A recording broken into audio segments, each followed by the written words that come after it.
Seni adalah sesuatu yang universal indahnya. Untuk menggeluti seni dan budaya tentu dibutuhkan konsistensi. Dr. Erwan Suryanegara, seorang budayawan, seniman, dan sejarawan Sumatera Selatan ini, lahir di kota Palembang 14 Oktober 1962. Ketua Yayasan Kebudayaan Tandi Pulau ini dikenal sebagai seorang sejarawan dan budayawan seni rupa. Beliau menamatkan gelar sarjana di Universitas IKIP Bandung tahun 1990, gelar Magister Sains Institut Teknologi Bandung tahun 2006, dan doktoral lulusan seni rupa dan desain dari Institut Teknologi Bandung tahun 2018. Pernah menjabat sebagai Kaprodi Desain Komunikasi Visual Fakultas Ilmu Pemerintahan dan Kebudayaan UIGM Palembang tahun 2014. Perintis Pusat Kajian Sriwijaya tahun 2012-2018. Seorang penulis, produser film dokumenter Sriwijaya, dan juga Dewan Kesenian Palembang. Tokoh budayawan yang selalu tampil dengan gaya yang sederhananya ini tetap kritis menjaga marwah kebudayaan Sumatera Selatan agar tetap terjaga dan dikenal oleh para generasi sekarang dan mendatang. Pemirsa, inilah Bukan Basa-Basi.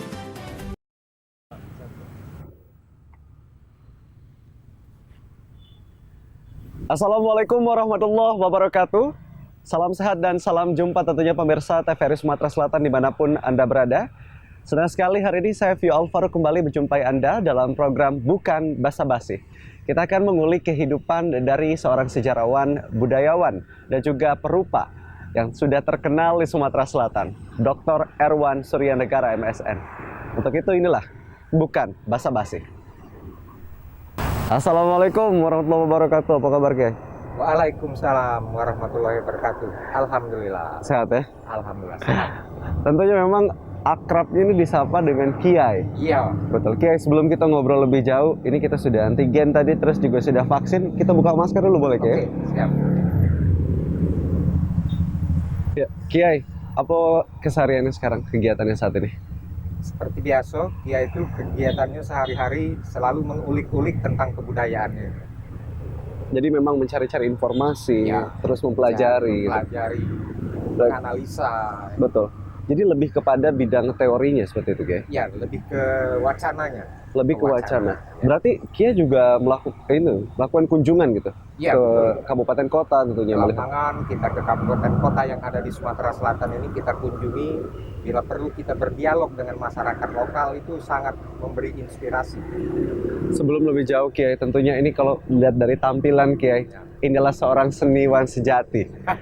Karena tampilan orang pekerja seni itu memang tidak bisa dipungkiri ada keunikan tersendiri, Kiai. Ya, betul.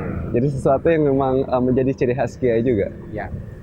Kiai, selain mengulik tadi kegiatan Kiai sehari-hari, apakah juga mengajar atau memberikan informasi kepada masyarakat? Gitu? Ya, tadinya saya berlatar belakang akademis. Saya di kampus di salah satu universitas swasta di Palembang ini. Namun saya akhirnya resign. Saya keluar dan saya lebih terjun ke masyarakat melakukan edukasi tentang seni budaya ini di masyarakat. Baik, jadi waktu itu sempat untuk menjadi seorang akademisi? Ya, pernah. Saya bahkan menjadi pelopor untuk membuka jurusan desain komunikasi visual di salah satu perguruan tinggi yang ada di Palembang. Tuh, ini menarik ketika seni ini kan dikaitkan dengan satu kebebasan seperti itu, seni yang bebas. Sedangkan pendidikan kuliah itu menjadi satu pendidikan formal seperti itu. Kenapa Ki akhirnya menyatukan antara satu kebebasan atau seni ini dengan pendidikan formal, Ki? Betul. Tadinya latar belakangnya seni itu dianggap sesuatu yang di luar nalar. Betul. Dia lebih ke rasa. Namun setelah perkembangan ilmu pengetahuan, akhirnya seni itu masuk ke dunia akademis. Seni itu menjadi ilmu. Maka kita kenal sekarang sarjana seni. Nah, sarjana seni itu seorang sarjana yang ilmuwan, tapi dia punya kompetensi seni. Baik, Kiai menamatkan S1, S2 di... Kebetulan saya S1, S2 sampai S3 itu di Bandung. Di Bandung semuanya? Ya. Salah satu ITB ya kalau tidak salah? Ya, di S2, S3-nya terakhirnya di ITB. Baik, terakhirnya di ITB. Akhirnya menggelar doktor. Karena jarang sekali seorang seni bergelar doktor artinya menyatukan antara pendidikan formal dengan seni tadi. Ya. Apa yang ingin Kiai tuju dengan tujuan ini? Ya, karena seni itu adalah salah satu kompetensi manusia sesungguhnya, karena di sana ada unsur kreatif. Nah, sesungguhnya manusia itu diciptakan oleh Yang Maha Kuasa itu punya kemampuan kreasi, berkreasi, karena ada akal. Nah, lewat seni itu, kreativitas itu bisa lebih tersalurkan. Baik, ditambah lagi dengan pendidikan formal, maka ada ini ya, ada apa dasarnya sebetulnya. Dasar pengetahuan tentang seni, teori-teori seni. Jadi kalau seandainya ngomong tuh nggak sekedar ngomong doang gitu. Betul, ada dasarnya. Ada dasarnya. Nah, Kiai, kegiatan Kiai sehari-hari juga memberikan edukasi pada masyarakat dalam bidang apa? Dalam bidang kebudayaan, bahwa kalian itu adalah masyarakat yang ada di Sumatera Selatan ini. Siapa kalian itu? Nah, itu yang kita perkenalkan. Siapa, apa potensi kalian? Itu yang kita beri penyadaran kepada masyarakat. Ya, kenapa seharusnya masyarakat harus mengenali siapa mereka dan latar belakang mereka? Ya, karena kita yang tahu kita lapar. Bukan orang yang tahu kita lapar. Tapi kadang kita disuruh orang makan, padahal perut kita lapar. Jadi penting bahwa kita tahu kondisi kita tahu potensi kita, sehingga kita bisa mampu mengembangkan diri kita dan mengembangkan masyarakat. Baik, kalau secara singkat Kiai bisa digambarkan tidak mungkin latar belakang masyarakat Sumatera Selatan ini seperti apa? Ya, kalau kita bicara latar belakang masyarakat Sumatera Selatan itu, hasil penelitian saya, kita itu punya dua potensi peradaban yang warisan dunia. Dua peradaban? Dua peradaban, latar belakang peradaban yang menjadi warisan dunia ada di Sumatera Selatan. Nah, ini tentunya harus ditumbuh kembangkan agar dia bermanfaat kepada masyarakat. Karena semua tujuan kita ini adalah untuk kepentingan masyarakat. Betul. Sejauh Kiai memberikan informasi kepada masyarakat, bagaimana penerimaan dari masyarakat Kiai? Jadi masyarakat pada umumnya menerima dan mereka sepakat bahwa kita di Sumatera Selatan ini dengan potensi kebudayaan yang luar biasa itu, kita butuh sumber daya manusia. Karena untuk melestarikan, menumbuh kembangkan sesuatu itu harus ada sumber daya manusianya. Betul. Harus ada orang yang memang bertugas untuk hal itu ya. Harus ada orang yang punya kompetensi dan kapasitas mumpuni dalam menumbuh kembangkan kebudayaan. Baik, ya kalau berbicara soal mumpuni, tanggung jawab SDM, seharusnya apakah memang manusia itu harus menyadari mereka harus punya tanggung jawab untuk menjaga budaya mereka dan budaya mereka. Jadi sebetulnya pendidikan itu tidak harus selalu lewat sekolah formal. Dia bisa juga pendidikan di masyarakat ini. Namun kalau pendidikan di masyarakat dia tidak terkontrol. Dia tidak punya sistematika yang maju ke depan gitu, visioner. Tapi kalau lewat kampus biasanya mereka diatur dengan kurikulum. Nah, dengan kurikulum inilah mereka akhirnya secara sistematis bisa tumbuh kembang. Baik, sehingga ada harapan, ada tujuan yang ingin dicapai tentunya dengan adanya kurikulum tadi. Nah, ini menarik pemirsa di rumah. Rambut ini tidak akan dipotong sebelum berdiri Fakultas Seni di Sumatera Selatan, betul Kiai? Ya, itu dulu sempat menjadi nazar saya. Baik. Bahwa di Sumatera Selatan harus ada perguruan tinggi yang mengelola seni. Nah, waktu itu saya tidak potong-potong. Akhirnya di perguruan tinggi itu dibuka jurusan desain komunikasi visual. Baik, akhirnya bisa terwujud. Bisa terwujud. Nah, karena sudah terlanjur terbiasa, kelihatannya happy, rambut panjang. Akhirnya terbiasa dengan rambut panjang Kiai. Ya. Tapi rambut panjang juga biasanya memang identik dengan seni gitu sih. Ya, kebanyakan. Orang-orang yang bekerja seni seperti itu. Kebanyakan. Baik, sejauh Kiai melewati ini, maksudnya fase hidup sebagai seorang seni seperti itu, apa yang memang betul-betul Kiai rasakan? Yang saya rasakan, saya mampu mengekspresikan pemikiran maupun gagasan-gagasan saya melalui bidang seni ini. Misalnya saya bisa melakukan pembuatan karya-karya seni rupa atau bekerja sama dengan kawan menggarap seni musik dan lain sebagainya. Jadi ada rasa percaya diri dengan kompetensi yang ada kita miliki. Baik, kita akan ngobrol lebih lanjut tentang seni tentunya dengan narasumber kita Dr. Erwan Suryanegara MSN usai jeda yang berikut ini. Kami akan segera kembali.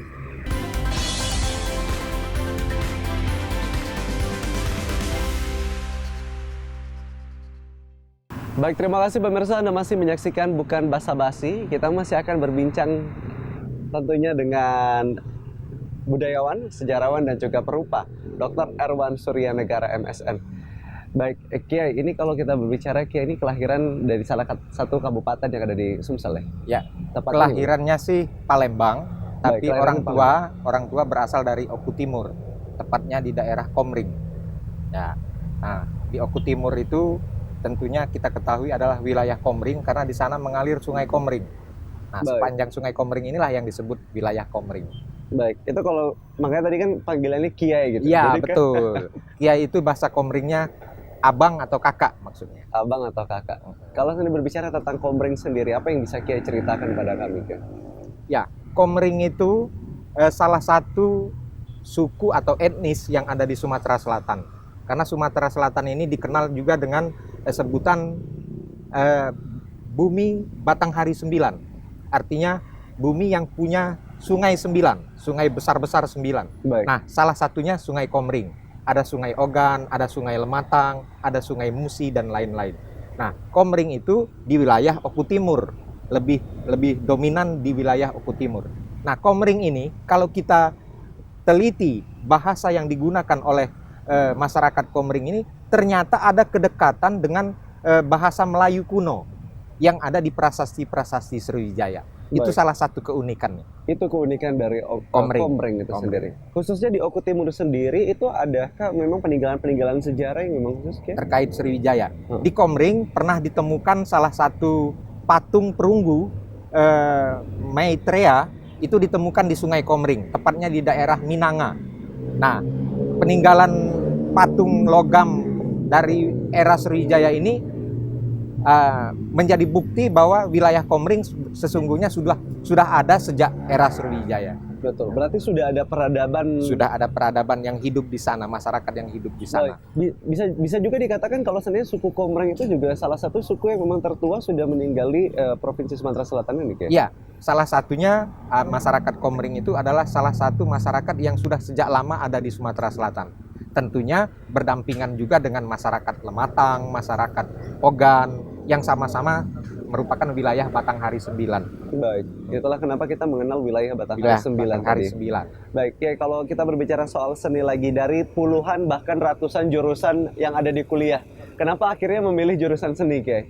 Ya, karena dari kecil Kiai itu memang senang dengan kegiatan-kegiatan menggambar.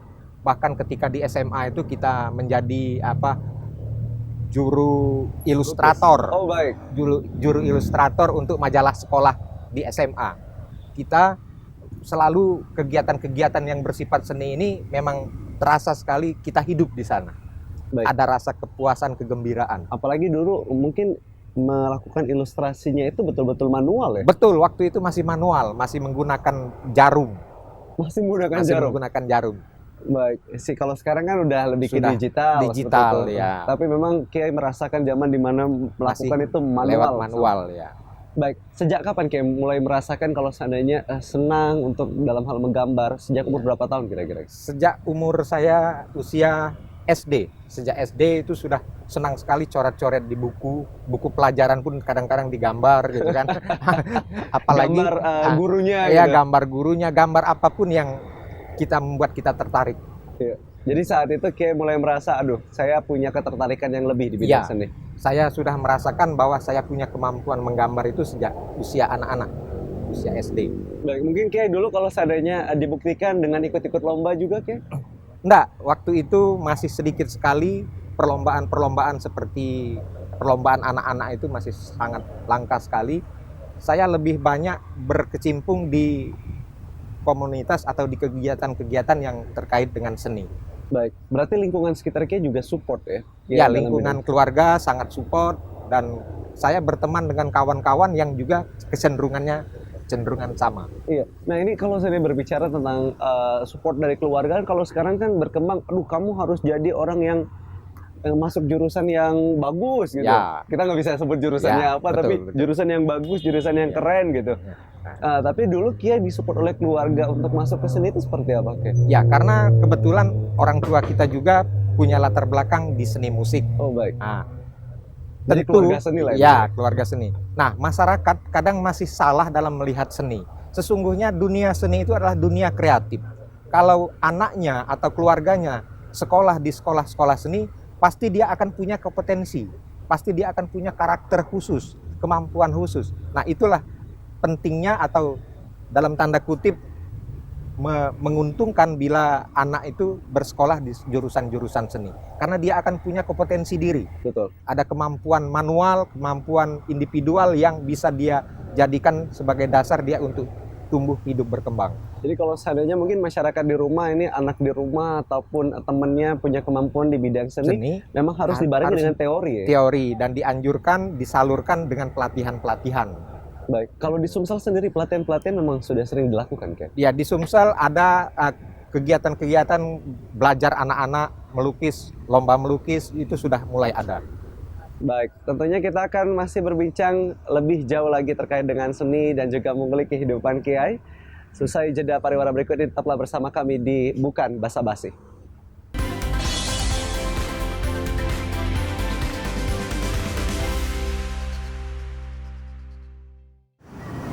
Baik, terima kasih pemirsa, Anda masih menyaksikan Bukan Basa-Basi.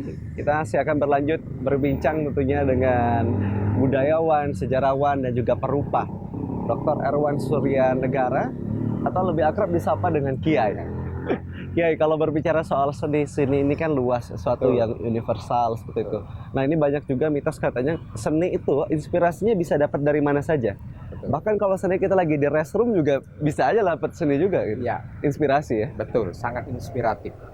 Baik, memang seni itu inspirasinya dari mana saja, Kiai? Ya, jadi seni itu salah satu potensi manusia. Karena kita diberi akal, diberi otak, itu salah satu unsurnya adalah kreasi. Nah, kreativitas itu dengan sendirinya menjadi potensi setiap manusia.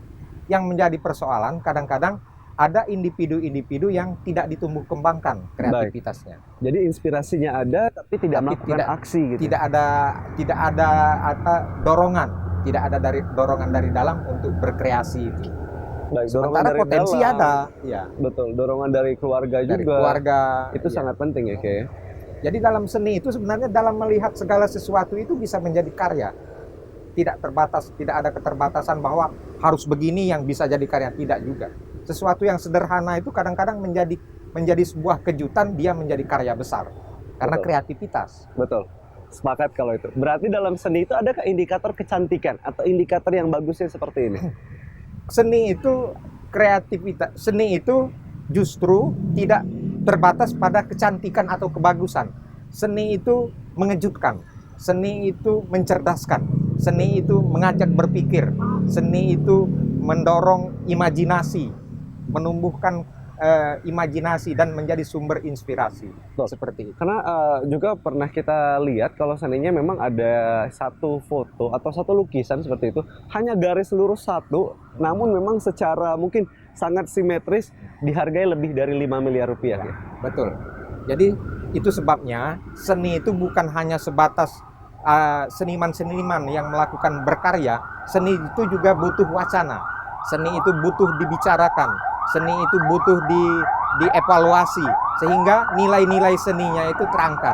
Baik. Nah, itu sebabnya ada karya yang terjual mahal itu karena berhasil diangkat nilai-nilai seninya. Betul. Oke, kalau kita berbicara soal pada saat Kiai memulai menjadi seorang yang bergulat atau di bidang seni ini, perbedaannya dengan masa sekarang apa yang memang Kiai rasakan? Perbedaan waktu kita pertama kali masuk ke dunia seni, pendidikan seni itu yang terasa berbeda itu adalah sekarang sudah lebih instan, lebih praktis. Baik. Dengan dunia digital itu, dengan teknologi komputer, sehingga tidak perlu lagi kita seolah-olah tidak perlu menguasai manual. Padahal sesungguhnya seorang seniman, terutama seorang perupa, itu harus punya kemampuan manualnya. Baik. Bila dia sudah mengembangkannya dengan teknologi, maka kemampuan manualnya itu akan lebih maksimal lagi. Betul. Berarti dulu Kiai juga melakukan pahat patung seperti itu? Betul. Jadi waktu kuliah itu kita bawa pahat, kita bawa kayu, kita memahat di kampus itu. Seperti Salah itu. satu karya yang pernah Kiai ciptakan patung apa? Waktu itu patung ibu dan anak. Patung ibu dan anak? Iya, karena ibu dan anak itu sebuah inspirasi kehidupan. Baik, Kiai, kalau berbicara soal seni, Kiai berharap ini seni kedepannya seperti apa, khususnya di Sumatera Selatan? Ya, Sumatera Selatan yang seperti saya sampaikan di awal tadi memiliki potensi peradaban dunia. Baik. Warisan dunia ada dua, istilah saya dua cagak peradaban dunia. Nah, sudah seharusnya di Sumatera Selatan ini ada institut budaya yang mencetak sumber daya manusia untuk menggali dan menumbuh kembangkan potensi budaya di Sumatera Selatan. Ya, tentunya kita sepakat juga ketika nanti memang ada pendidikan formal yang memang dikhususkan untuk budaya.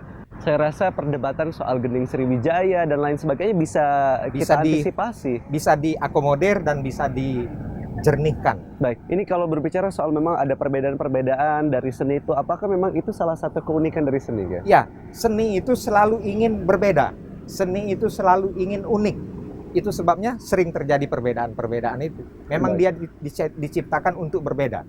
Tapi diakomodir menjadi satu pemikiran dan satu kesepakatan, akhirnya dia bisa dihargai bersama. Baik, kalau kita melihat anak-anak muda Sumatera Selatan ini, kan ada juga komunitas-komunitas yang memang bergerak di bidang seni itu. Berarti adakah kecenderungan mereka mulai untuk menghargai atau menyadari bahwa seni itu sangat penting? Betul, jadi di Sumatera Selatan khususnya di Palembang hari ini sudah ada beberapa perguruan tinggi yang mengelola jurusan seni. Dan itu sudah terlihat dampaknya di Palembang dan di Sumatera Selatan. Apalagi kalau nanti ke depan ada institut budaya itu yang memang menjadi semacam ruang atau candra di muka tempat mencetak sumber daya manusia seni yang berkualitas. Betul. Mudah-mudahan kreativitas mereka akan mengejutkan dunia. Baik, ada wadah seperti itu. Ada wadah yang memang dikhususkan. Jadi kalau saya berbicara soal seni juga memang anak-anak kita daripada coret-coret tembok, tiang LRT kayaknya banyak dari bandara sampai Jakabaring ya. Bisa dijadikan tempat juga tuh, kayak. Betul. Jadi dalam seni rupa itu ada seni rupa mural. Mural itu coret-coret di dinding yang sifatnya masif. Nah, itu harus dikelola. Jadi tidak boleh sembarangan coret-coret, tapi kita kelola. Ya, jangan jadi vandalisme. Jadi vandalisme itu yang tidak baiknya. Oke, kalau saya berbicara soal seni juga, apa yang memang bisa Kiai sampaikan kepada masyarakat Sumatera Selatan? Ya, kepada masyarakat Sumatera Selatan, lihatlah lokal kalian, lihatlah potensi wilayah kalian, galilah dan tumbuh kembangkanlah lokalitas-lokalitas itu. Karena lokalitas itulah yang akan menjadi sumber daripada nasional. Dan nasional itulah yang akan mengglobal, mendunia. Jadi berangkatlah dari potensi-potensi lokalitas. Kiai percaya kalau seandainya seni Sumatera Selatan akan jauh lebih baik ke depannya? Betul, karena lokal-lokal inilah yang akan bergaul dengan nasional dan internasional. Itulah yang menambah value added tentunya. Ya, dia akan memperlihatkan keunikan-keunikan masing-masing dari lokalitas-lokalitas. Baik, Kiai, terima kasih sudah bergabung bersama kami di Bukan Basa Basi. Tentunya kita berharap cerita dari Kiai ini akan menginspirasi banyak orang, karena kita tahu dan percaya seni itu satu yang indah, satu yang universal, dan juga memang seni itu inspiratif. Terima kasih Kiai sudah bergabung bersama kami. Sama-sama. Dan juga pemirsa, terima kasih sudah menyaksikan Bukan Basa Basi. Sampai jumpa.